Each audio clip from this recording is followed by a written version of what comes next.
পবিত্র ঈদুল আজহার জামাতে উপস্থিত সম্মানিত মুসল্লিবৃন্দ, সর্বাগ্রে প্রশংসা জ্ঞাপন করছি মহামহিয়ান একচ্ছত্র অধিপতি সেই মহান সত্তার দরবারে, যেই মহান সত্তা আপনাকে আমাকে পবিত্র ঈদুল আজহার দিনে, আনন্দময় একটি দিনে সুস্থ অবস্থায় এই দিনকে উদযাপন করার তৌফিক দান করেছেন।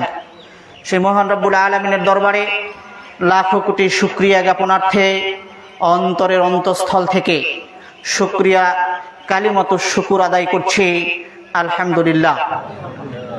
অতঃপর দরুদ ও সালাম বর্ষিত হোক সর্বকালের সর্বশ্রেষ্ঠ মহামানব, সর্বকালের সর্বশ্রেষ্ঠ আদর্শবান নেতা, বিশ্বনবী, মানবতার মুক্তির দিশারি, মানবতার সফলতার কাণ্ডারি, সাইয়্যিদুল কাওনাইন, খাতামুন নবিয়্যিন, আশরাফুল আম্বিয়া মুহাম্মদ মুস্তাফা সাল্লাল্লাহু আলাইহি ওয়াসাল্লামের প্রতি সম্মানিত উপস্থিতি, আজকের আপনাদের এই খুতবায় আপনাদের সামনে খুব সংক্ষিপ্ত সময়ে সংক্ষিপ্ত আকারে আলোচনার বিষয় মানব জীবনে তাকওয়ার গুরুত্ব তথা আল্লাহ তাআলার ভয় এর উপকারিতা মানুষের জীবনে কতটুকু।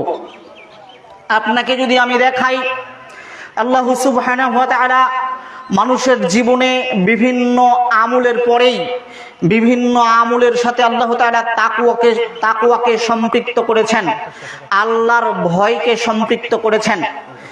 যেমন কিছু মাস পূর্বে আমরা সিয়াম পালন করেছিলাম। সিয়াম আল্লাহ সুবহানাহু ওয়া তাআলা আমাদের উপরে ফরজ করেছিলেন।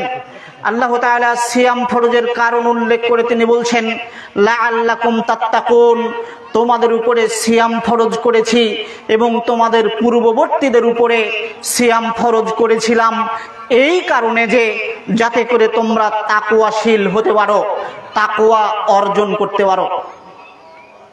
আমরা যেই কুরবানি পেশ করব, ঈদগার মাঠ থেকে গিয়ে আমরা যে আমাদের শখের পশুটিকে আল্লাহ সুবহানাহু ওয়া তাআলার জন্য জবেহ করব, এই যে কুরবানি, এই কুরবানির মধ্যেও আল্লাহ তাআলা তাকওয়াকে ঢুকিয়ে দিয়েছেন। আপনাকে আমি বুঝাচ্ছিলাম, দেখাচ্ছিলাম মানব জীবনের বিভিন্ন আমলের সাথে আল্লাহ তাআলা তাকওয়াকে সম্পৃক্ত করেছেন। তাহলে মানুষের জীবনে তাকওয়ার সম্পৃক্ততার, তাকওয়ার একটা গুরুত্ব, আলাদা গুরুত্ব রয়েছে, যা মানুষকে কল্যাণ বয়ে আনিয়ে দিতে পারে, যা মানুষকে উপকার লাভ করাতে সহায়তা করে। সম্মানিত উপস্থিতি, আল্লাহ সুবহানাহু ওয়া তাআলা আদম আলাইহিস সালামের দুই পুত্রের কাহিনীকে উল্লেখ করে তার নবী মুহাম্মদ সাল্লাল্লাহু আলাইহি ওয়াসাল্লামকে বলছেন, ওয়াতলু আলাইহিম নাবা আবনাই আদম বিল হাক্কি ইয ক্বাররাবা কুরবানান। হে নবী মুহাম্মদ সাল্লাল্লাহু আলাইহি ওয়াসাল্লাম, আপনি আপনার উম্মতের মাঝে আদম আলাইহিস সালামের দুই পুত্রের কুরবানি পেশ করার কাহিনীকে আপনি তিলাওয়াত করে শোনান, আপনি বর্ণনা করেন। ইয ক্বাররাবা কুরবানান, যখন আদমের দুই পুত্র হাবিল এবং কাবিল আল্লাহর নিকটে কুরবানি পেশ করেছিল, ফাতুকুব্বিলা মিন আহাদিহিমা, আল্লাহ তাআলা একজনের কুরবানিকে গ্রহণ করেছিলেন, ওয়ালাম ইউতাকাব্বাল মিনাল আখার, অপরের কুরবানিকে গ্রহণ করেননি। যেটা আমরা জেনে আছি বা জেনে থাকছি যে হাবিলের কুরবানিকে আল্লাহ তাআলা গ্রহণ করেছিলেন আর কাবিলের কুরবানিকে আল্লাহ তাআলা বাতিল হিসেবে গণ্য করেছেন, প্রত্যাখ্যাত করেছেন। একজনের কুরবানিকে আল্লাহ গ্রহণ করেছেন, আরেকজনের কুরবানিকে গ্রহণ করেননি। তখন হাবিলের কুরবানি গৃহীত হয়, কাবিল হাবিলের উপরে হিংসাত্মক হয়ে, ক্ষিপ্ত হয়ে, রাগান্বিত হয়ে কাবিল হাবিলকে বলল যে লাআকতুলান্না, হে আমার ভাই, অবশ্যই আমি আপনাকে হত্যা করব। কেন? আমরা একই সাথে কুরবানি পেশ করলাম, আমার কুরবানি গৃহীত হলো না আর আপনার কুরবানি গৃহীত হলো। এইটা কাবিলের নিকটে একটা অত্যন্ত অপমানজনক অবস্থা, পরিতাপের বিষয়। তখন কাবিল রাগান্বিত হয়ে, হিংসাত্মক হয়ে, ক্ষিপ্ত হয়ে হাবিলকে হত্যা করার জন্য মনস্থির করলো। তখন হাবিল বলল, ইন্নামা ইয়াতাকাব্বালুল্লাহু মিনাল মুত্তাকিন। হে আমার ভাই, আপনি যদি আমাকে হত্যা করেন আমি আপনাকে বাধা দিব না। আপনি যদি আমাকে মারার জন্য আপনার হাত বাড়িয়ে দেন তাহলে আমি আমার হাতকে প্রসারিত করব না আপনাকে মারার জন্য। তবে শোনেন, আপনি যেই জন্য আপনি আমাকে হত্যা করবেন তথা আমার কুরবানি পেশ গৃহীত হওয়ার হিংসায়, আমার কুরবানি গৃহীত হওয়ার রাগে আপনি আমাকে হত্যা করবেন, শুনে রাখেন, ইন্নামা ইয়াতাকাব্বালুল্লাহু মিনাল মুত্তাকিন। নিশ্চয় আল্লাহ তাআলা মুত্তাকিদের পক্ষ থেকে কুরবানিকে গ্রহণ করে থাকেন। মুত্তাকি ছাড়া অন্য কারো পক্ষ থেকে আল্লাহ তাআলা কুরবানি গ্রহণ করেন না। তারা যারা তাকওয়াশীল, যারা পরহেজগার, যারা আল্লাহকে ভয় করে জীবন যাপন করে, এরা ব্যতীত পৃথিবীর আর কোনো মানুষের কুরবানিকে আল্লাহ তাআলা গ্রহণ করবেন না। তাহলে দেখেন, কুরবানির সাথে আল্লাহ তাআলা তাকওয়াকে সম্পৃক্ত করে দিয়েছেন, সিয়ামের সাথে আল্লাহ তাআলা তাকওয়াকে সম্পৃক্ত করে দিয়েছেন। শুধু এমনটাই নয়, আল্লাহ রাব্বুল আলামিন সূরাতুল হজের মধ্যে বলেছেন, লা ইয়ানালাল্লাহু লুহুমুহা ওয়ালা দিমাউহা ওয়ালাকিন ইয়ানালুহুত তাকওয়া মিনকুম। পৃথিবীর মানুষ, তোমরা যে কুরবানি পেশ করে থাকো, আস্ত একটা পশু, গরু হোক আর দুম্বা হোক, সুশ্রী সুঠাম সুন্দর দেখে তোমরা যেটা জবেহ করো, এই পশুর কোন রক্ত বা কোন গোশত আল্লাহ তাআলার নিকটে উপস্থিত হয় না। ওয়ালাকি ইয়ানালুহুত তাকওয়া মিনকুম, বরং আল্লাহ তাআলার নিকটে উপস্থিত হয় তোমাদের ভিতরের তাকওয়া, তোমাদের ভিতরের আল্লাহ ভীতি, যে আসলে তোমরা তোমাদের কার মনে কতটুকু আল্লাহর ভয় নিয়ে পশু জবাহ করছো, কুরবানি করছো, এইটার উপরে আল্লাহ তাআলা তোমাদের কুরবানিকে গ্রহণ করে থাকবেন। তোমাদের অন্তরের তাকওয়াটা আল্লাহর নিকটে উপস্থিত হবে। এই যে আল্লাহ তাআলা কুরবানির সাথে তাকওয়াকে সম্পৃক্ত করেছেন, তাহলে মানুষের জীবনে তাকওয়ার আলাদা একটা গুরুত্ব রয়েছে। এবং কুরবানি পেশ করার মাধ্যমে অবশ্যই আপনাকে তাকওয়াশীলতার, তাকওয়াবানের পরিচয় দিতে হবে। নচেত আপনি লক্ষ টাকা খরচ করে কুরবানি দিলেও আল্লাহ সুবহানাহু ওয়া তাআলার নিকটে এই কুরবানি গৃহীত হবে না। তাহলে এত ইবাদতের সাথে আল্লাহ তাআলা তাকওয়াকে কেন সম্পৃক্ত করলেন? বোঝা যাচ্ছে মানুষের জীবনে তাকওয়ার একটা আলাদা প্রয়োজনীয়তা বা গুরুত্ব রয়েছে। সম্মানিত উপস্থিতি, কথা এমনটাই, এটা সঠিক যে হ্যাঁ, মানুষের জীবনে তাকওয়া এমন একটি মূল্যবান গুরুত্বপূর্ণ জিনিস, যা ছাড়া মানুষের জান্নাতে যাওয়া কখনোই সম্ভব নয়। ইহকালে জীবন যাপন করে পরকালে মানুষ যদি সফলতা অর্জন করতে চায়, জাহান্নাম থেকে মুক্ত হয়ে জান্নাতে প্রবেশ করতে চায়, তাহলে মানুষের জন্য প্রথম যে পাথেয় সংগ্রহ করতে হবে তা হচ্ছে তাকওয়া। এখানে অনেকেই হাজী রয়েছেন যারা হজ করে এসেছেন। হজের বর্ণনায় আল্লাহ সুবহানাহু ওয়া তাআলা প্রথমেই বলেছেন, হে হাজীগণ, হে হুজ্জাজগণ, তোমরা যারা হজের নিয়ত করে থাকো, হজ করতে আল্লাহর ঘরে আসো, তোমরা উত্তম পাথেয় সংগ্রহ করে আল্লাহর ঘরে আসার চেষ্টা করো। আর তোমরা যেই পাথেয়গুলো জমা করো, যেই পাথেয়গুলো তোমরা নিয়ে আসো, এই পাথেয়গুলোর মধ্যে সবচেয়ে উত্তম পাথেয় হচ্ছে তাকওয়া তথা আল্লাহ তাআলার ভয়। সম্মানিত উপস্থিতি, মানুষের জীবনে আল্লাহ তাআলার ভয়ের তথা তাকওয়ার একটা অতীব গুরুত্ব রয়েছে, যা আমি আমার সামনের আলোচনাতে আপনাকে বোঝানোর চেষ্টা করব ইনশাআল্লাহ। তবে আসেন, তাকওয়াটা কি জিনিস এইটা একটু বুঝে সামনে এগিয়ে যাওয়ার চেষ্টা করি, যে তাকওয়া কি। যেই তাকওয়াকে আল্লাহ কুরবানির সাথে সম্পৃক্ত করেছেন, যেই তাকওয়াকে আল্লাহ সিয়ামের সাথে সম্পৃক্ত করেছেন, যেই তাকওয়া অর্জনের জন্য আল্লাহ সুবহানাহু ওয়া তাআলা তার পবিত্র কুরআন মাজিদে অসংখ্য জায়গাতে অসংখ্যবার মানুষকে আহ্বান করেছেন যে হে পৃথিবীর মানুষ, তোমরা তাকওয়াশীল হও, তোমরা আল্লাহকে ভয় করো। তো এই যে আল্লাহর ভয়, তাকওয়া, এইটা কি? ওমর রাদিয়াল্লাহু তাআলা আনহু উবাই ইবনে কাব রাদিয়াল্লাহু তাআলা আনহুকে জিজ্ঞেস করছেন যে মা তাকওয়া, হে উবাই ইবনে কাব, আপনি কি জানেন তাকওয়া কি জিনিস? তাকওয়া কি? এত কথা যে আল্লাহ তাআলা তাকওয়ার জন্য বললেন পবিত্র কুরআন মাজিদে, তো এই তাকওয়াটা কি আপনি কি জানেন? ওমর জিজ্ঞেস করছেন উবাই ইবনে কাবকে। তখন উবাই ইবনে কাব সুন্দর একটা উত্তর দিয়েছেন। তিনি বলছেন, আমা সালাকতা তরিকান দু শাউকিন, হে ওমর রাদিয়াল্লাহু তাআলা আনহু, আপনি আমাকে তাকওয়ার ব্যাখ্যা সম্পর্কে, তাকওয়ার সংজ্ঞা সম্পর্কে জিজ্ঞেস করছেন। আচ্ছা, আপনি কি কোনোদিন কাঁটাযুক্ত রাস্তা দিয়ে চলেছেন? আপনি কি কোনোদিন এমন রাস্তা দিয়ে হেঁটেছেন যে রাস্তার দুই পাশেই কাঁটা লাগানো আছে, সংকীর্ণ রাস্তা, একেবারে ছোট আঁটো একটি রাস্তা, আর যার দুই পাশেই কাঁটা লাগানো আছে, এরকম রাস্তা দিয়ে কি কোনোদিন আপনি চলেছেন? তখন ওমর রাদিয়াল্লাহু তাআলা বলছেন, বালা, হ্যাঁ অবশ্যই আমি এরকম রাস্তা দিয়ে চলেছি। ফামা ফাআলতা, এইরকম রাস্তা দিয়ে চলার সময় আপনি কি করতেন, কিভাবে চলেছেন? তখন ওমর রাদিয়াল্লাহু তাআলা বলছেন, সাম্মারতু ওয়াস্তাহাত্তু, আমি আমার শরীরকে আঁটো করে নিয়ে, কাপড়গুলোকে গুটিয়ে নিয়ে এমন রাস্তা দিয়ে পার হয়ে যাওয়ার চেষ্টা করেছি। কেন?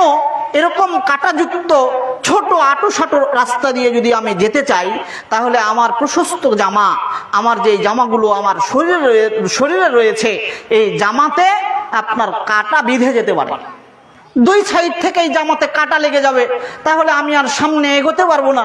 এই জন্য আমার শরীরের কোনো কাপড়ে বা কোনো অংশে যেন কাঁটা না লাগে, কাঁটা লাগলে আমার শরীর আঘাতপ্রাপ্ত হবে, এইটা যেন না হয়, এজন্য আমি আগে কাপড়কে জড়িয়ে গুটিয়ে শুটিয়ে শরীরকে আঁটো করে এমন রাস্তা দিয়ে চলাফেরা করেছি। তখন উবাই ইবনে কাব বলছেন, যালিকা হুয়াত তাকওয়া, আরে শোনেন, আপনি কাঁটাযুক্ত রাস্তা দিয়ে চলার সময় শরীরে কাঁটা যেন না লাগে, এই সতর্কতা স্বরূপ যেভাবে আপনি পথ চলেছেন, দুনিয়াতে এই পাপে পরিপূর্ণ পৃথিবীতে, যেই পৃথিবী পাপ আর পাপ দিয়ে পরিপূর্ণ, যেই পৃথিবী পাপ আর পাপ দিয়ে ভরে আছে, যেই পাপের মধ্যে আপনি হাবুডুবু খেয়ে জীবন যাপন করছেন দৈনন্দিন জীবনে, এই পাপে পরিপূর্ণ পৃথিবীতে আপনি যদি সজাগ না থাকেন, কাঁটাযুক্ত রাস্তা দিয়ে চলার সময় যেভাবে সজাগ থাকেন, এরকম যদি সজাগ না থাকেন, তাহলে আপনি যে কোনো মুহূর্তে অনিচ্ছা সত্ত্বেও আপনি পাপের মধ্যে ডুবে যাবেন। এই জন্য এই দুনিয়াতে আপনাকে সজাগ বিচক্ষণ হয়ে চলাফেরা করার নাম হচ্ছে তাকওয়া, যাতে করে অল্পতেই আপনি পাপের মধ্যে ডুবে না যান। আপনি সামনে এক পা এগিয়ে দিলে আপনাকে ভাবতে হবে যে আমার পাটা পাপের মধ্যে পড়ে যাচ্ছে কিনা, আমার ভুল হয়ে যাচ্ছে কিনা, এইটা আমি পাপ করে বসলাম কিনা, আমার অপরাধ হলো কিনা। এই যে চিন্তাধারা, এই চিন্তাধারাটার নাম হচ্ছে তাকওয়া। উবাই ইবনে কাব ওমর রাদিয়াল্লাহু তাআলা আনহুকে বলছেন। সম্মানিত উপস্থিতি, তাহলে আপনাকে বিচক্ষণতার পরিচয় দিয়ে ছোট থেকে ছোট পাপ থেকে বেঁচে থাকার নাম হচ্ছে তাকওয়া। আল্লাহ তাআলাকে ভয় করে জীবন যাপন করার নাম হচ্ছে তাকওয়া। আল্লাহ যা আদেশ করেছেন তা বাস্তবায়ন করা, আল্লাহ যা নিষেধ করেছেন তা থেকে বিরত থাকার নাম হচ্ছে তাকওয়া। আবু হুরায়রা রাদিয়াল্লাহু তাআলা আনহু বলেন, রাসূলুল্লাহ সাল্লাল্লাহু আলাইহি ওয়াসাল্লাম জিজ্ঞেস করলেন সাহাবীদেরকে, তোমরা কি জানো আতাদরুনা মা আকসারু মা ইউদখিলুন নাসাল জান্নাহ, হে আমার সাহাবায়ে কেরাম রাদিয়াল্লাহু তাআলা আনহুম, তোমরা কি জানো কোন জিনিস মানুষকে অধিকারে জান্নাতে প্রবেশ করাতে সহায়তা করে? জান্নাতে যত মানুষ যাবে এগুলোর অধিকাংশ মানুষ কোন গুণের কারণে যাবে, এইটা কি তোমরা জানো? তখন সাহাবীগণ বলছেন, আল্লাহু ওয়া রাসূলুহু আ'লাম। এই প্রশ্নের উত্তর তো আমাদের জানা নেই, এই প্রশ্নের উত্তর জানে আল্লাহ নিজে, এই প্রশ্নের উত্তর জানে আল্লাহর রাসূল নিজে। তখন রাসূলুল্লাহ সাল্লাল্লাহু আলাইহি ওয়াসাল্লাম বলছেন, শোনো, তাকওয়াল্লাহ যেই গুণের কারণে, যেই ইবাদতের কারণে, যেই বৈশিষ্ট্যের কারণে পৃথিবীর অধিকাংশ মানুষ জান্নাতে যাবে, এক নাম্বার হচ্ছে তাকওয়াল্লাহ তথা আল্লাহর ভয়। আল্লাহর ভয় ছাড়া জান্নাতে প্রবেশ করা সম্ভব নয়। আল্লাহর ভয় ছাড়া পাপ থেকে বেঁচে থাকা সম্ভব নয়। আল্লাহর ভয় ছাড়া ভালো মানুষ হওয়া দুনিয়াতে সম্ভব নয়। কেননা এখানে আপনারা 100 জন মানুষ আছেন, এখানে পাপ করতে লজ্জাবোধ হতেই পারে, আমি পাপ থেকে বিরত থাকতে পারি। কিন্তু যখন আপনি নির্জন অবস্থায় দিনানিপাত করছেন, রাত্রের অন্ধকারে আপনি একটা জায়গায় একাকী আছেন, ওইখানে তাকওয়া ছাড়া আপনি পাপ থেকে বেঁচে থাকতে পারবেন না। একজন ব্যবসায়ী তাকওয়া ছাড়া তার ব্যবসা হালাল ভাবে চালাতে পারে না। একজন চাকুরিজীবী তাকওয়া ছাড়া তার চাকুরি বৈধভাবে চালিয়ে যেতে পারে না। এই জন্য মানুষের জীবনে তাকওয়ার একটা আলাদা গুরুত্ব রয়েছে। সম্মানিত উপস্থিতি, রাসূলুল্লাহ সাল্লাল্লাহু আলাইহি ওয়াসাল্লাম এইভাবে বলেছেন যে তাকওয়া মানুষকে জান্নাতে প্রবেশ করাতে সহায়তা করবে। জাবির ইবনে আব্দুল্লাহ রাদিয়াল্লাহু তাআলা আনহু বলেন, রাসূলুল্লাহ সাল্লাল্লাহু আলাইহি ওয়াসাল্লাম বলেছেন, ইত্তাকু রাব্বাকুম, পৃথিবীর মানুষ তোমরা তোমাদের রবকে ভয় করো, তোমরা তোমার রবের ভীতি অন্তরে সঞ্চার করো। ওয়াসাল্লু খামসাকুম, তোমরা 5 ওয়াক্ত সালাত আদায় করো। ওয়াসুমু শাহরাকুম, তোমরা রমজানের সিয়াম পালন করো। ওয়াদ্দু যাকাতা আমওয়ালিকুম, তোমরা তোমাদের সম্পদের যাকাত প্রদান করো। ওয়া তাদখুলু জান্নাত রাব্বিকুম, তোমরা তোমাদের রবের জান্নাতে প্রবেশ করো। আল্লাহ রাব্বুল আলামিন উল্লেখিত হাদিসে, রাসূলুল্লাহ সাল্লাল্লাহু আলাইহি ওয়াসাল্লাম উল্লেখিত হাদিসে জান্নাতে যাওয়ার 4টি পথ উল্লেখ করেছেন। তার এক, ওয়াত্তাকু রাব্বাকুম, তোমরা তোমাদের রবকে ভয় করো। রবের ভয় ছাড়া, আল্লাহর ভয় ছাড়া জান্নাতে যাওয়া সম্ভব নয়। আপনাকে আমি দেখাচ্ছিলাম আপনার যে অন্তর আপনার সাথে রয়েছে, এইটা আপনার এমন শত্রু, এমন বিরোধী। আল্লাহ রাব্বুল আলামিন বলছেন, ওয়া ইন্নান নাফসা লাআম্মারাতুম বিসু, মানুষের ভিতরে যে অন্তরটা রয়েছে, এই অন্তর মানুষকে সব সময় পাপ কাজের আদেশ করে। এই জন্য তো আপনি একাই হলেই পাপে জড়িয়ে পড়েন। আপনি একাকী থাকলেই, আপনি মানুষের সঙ্গ ছাড়া থাকলেই আপনি পাপের মধ্যে নিমজ্জিত হয়ে যান। কেন? কে করাই? আপনার এই অন্তর। ওয়াইন্নান নাফসা লাআম্মারাতুম বিসু, মানুষের অন্তর মানুষকে সব সময় পাপ কাজের আদেশ করে। এই জন্য সম্মানিত উপস্থিতি, যদি আপনি তাকওয়াশীল হতে না পারেন, তাকওয়া অর্জন করতে না পারেন, যদি আপনার ভিতরে তাকওয়া না থাকে, তাহলে আপনি মানুষের সামনে পাপ থেকে বেঁচে থাকতে পারলেও আপনি অন্তরের অন্যায়ের আদেশ থেকে নিজেকে রক্ষা করতে পারবেন না। এই জন্য যে অন্তর আপনার শত্রু, ইমাম ইবনুল কাইয়িম রাহিমাহুল্লাহ বলছেন যে আমার জীবনে আমার সবচেয়ে বড় শত্রু আমার অন্তর। বাহিরের শত্রু আমার কি ক্ষতি করবে যখন আমার অন্তরই আমার সবচেয়ে বড় শত্রু। ঘরের শত্রু বিভীষণ একটা বাক্য আপনারা জানেন। সম্মানিত উপস্থিতি, কাছের শত্রু আপনার যত ক্ষতি করবে, দূরের শত্রু আপনার তত ক্ষতি করতে পারবে না। এই জন্য তাকওয়া অর্জন করা অত্যন্ত জরুরি। শোনেন, নু'মান বিন বাশির রাদিয়াল্লাহু তাআলা আনহু বলেন, রাসূলুল্লাহ সাল্লাল্লাহু আলাইহি ওয়াসাল্লাম বলেছেন, আলা ওয়া ইন্না ফিল জাসাদি মুদগা, পৃথিবীর মানুষ মনে রেখো, মানুষের এই বডিতে 3.5 হাত বডিতে ছোট্ট একটা গোশতের টুকরা রয়েছে। ইদা সালুহাত সালুহাল জাসাদু কুল্লুহু, যদি মানুষের এই সামান্য গোশতের টুকরাটা বিশুদ্ধ হয়ে যায়, সুস্থ থাকে, যদি পরিশুদ্ধ হয়, তাহলে মানুষের গোটা অন্তর বিশুদ্ধ, সুস্থ এবং পরিশুদ্ধ থাকে। ওয়াইদা ফাসাদাত ফাসাদাল জাসাদু কুল্লুহু, আর যদি এই সামান্য গোশতের টুকরাটা নষ্ট হয়ে যায়, অসুস্থ হয়ে যায়, অপরিষ্কার অপরিচ্ছন্ন হয়ে যায়, তাহলে মানুষের এই গোটা দেহ অসুস্থ, অপরিষ্কার, কুলুষিত, অশুদ্ধ হয়ে যায়।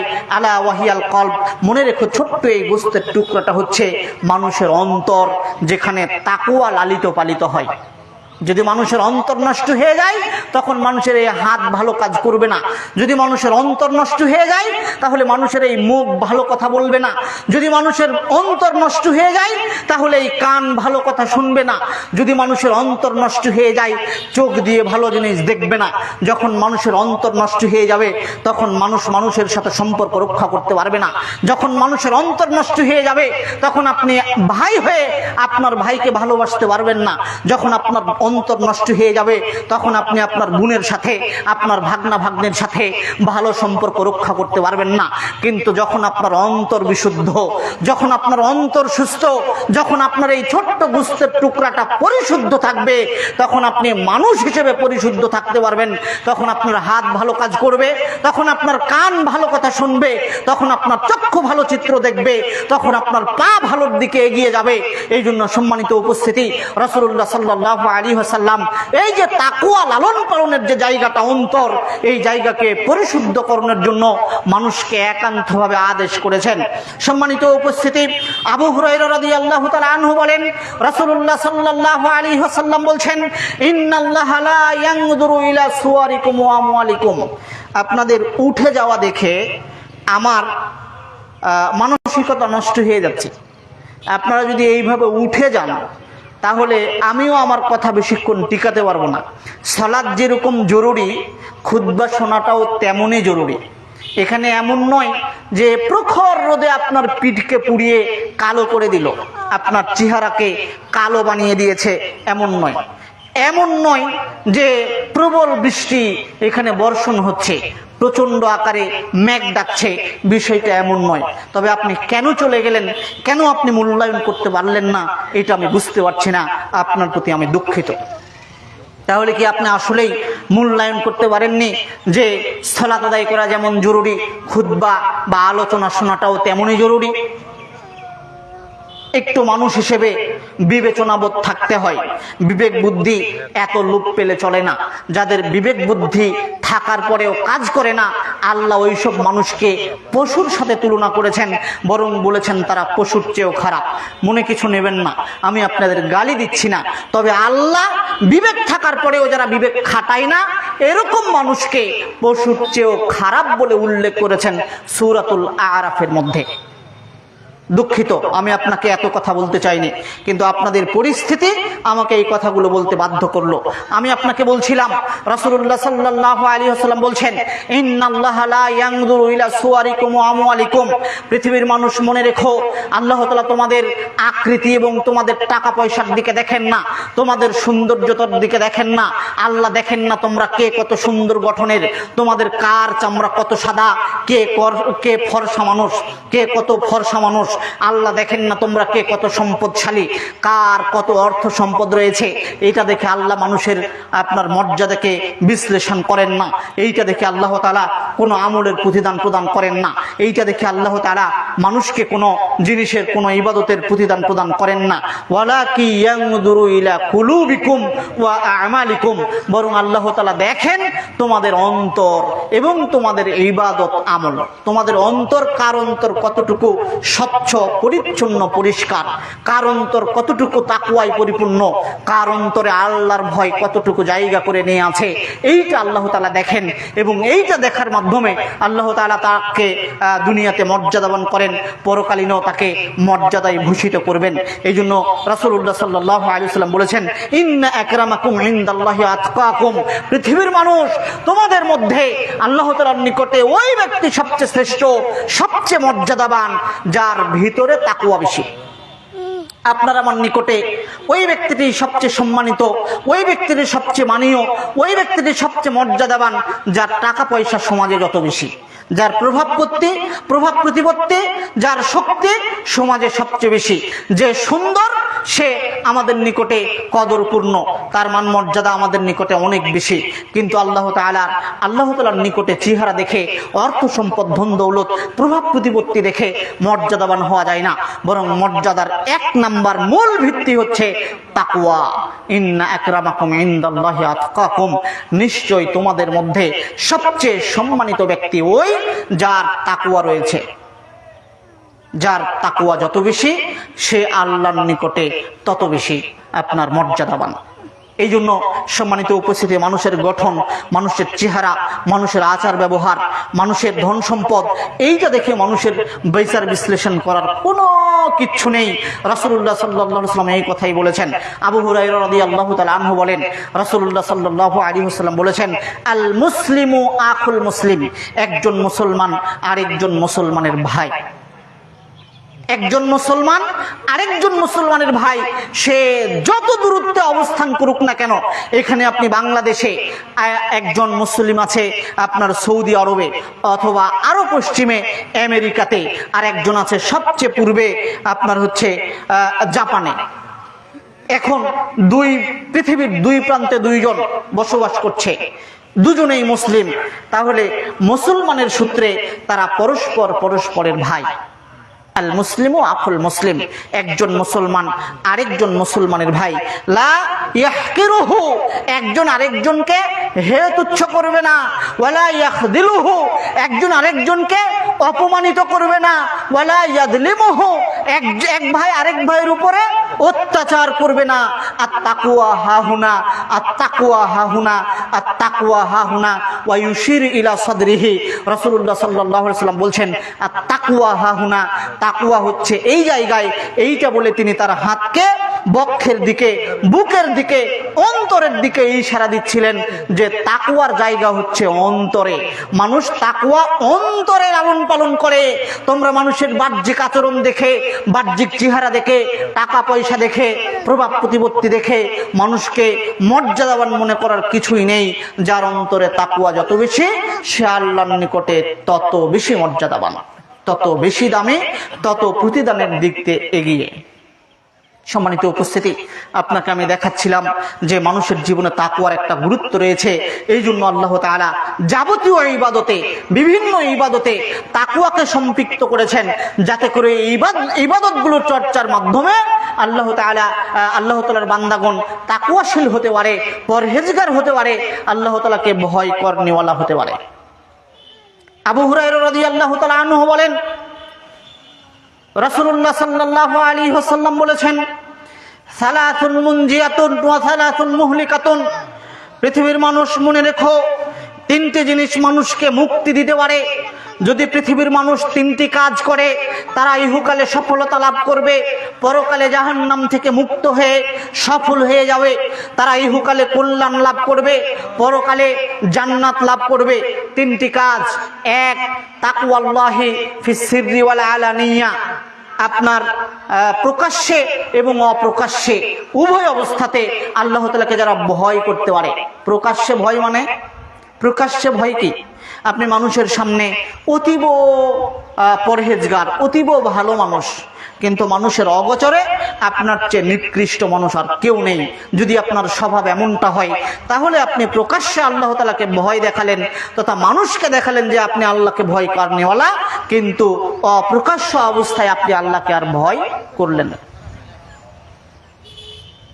আপনার একজন ব্যবসায়িক ভাই মানুষ দেখলে ভালো ব্যবসা করে, কিন্তু যখন একাই কোনো কাস্টমারকে পায়, তখন সে তাকে যাথা বুঝিয়ে বেশি দাম নেওয়ার চেষ্টা করে।